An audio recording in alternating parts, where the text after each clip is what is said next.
Ladies and gentlemen, welcome to another video. In this video, we're going to be talking about how to fix your Fortnite matchmaking error. So let's get straight into the video. There are a couple of ways you can simply go ahead and do so. The first thing you want to try to do is simply go ahead and force close your Epic Games and your Fortnite both at once.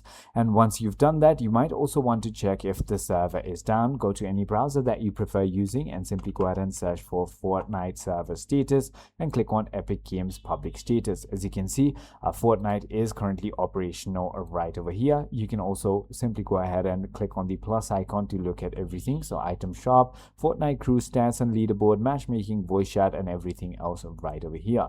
So if that is not the case, then it might simply be because of your internet connection. So here's something you might want to do. The first thing you want to do is right click on your network, go to network and network settings, go to Ethernet or Wi-Fi, whatever you're connected through. Then you want to simply scroll down, and then this is where you want to simply go ahead and click on edit on your DNS server assignment.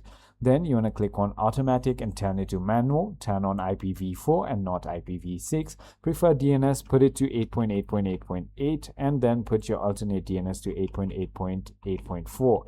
Now you want to simply go ahead and click on save, which should go ahead and change your NAT type. However, if it still doesn't, then you might have to simply contact your internet service provider.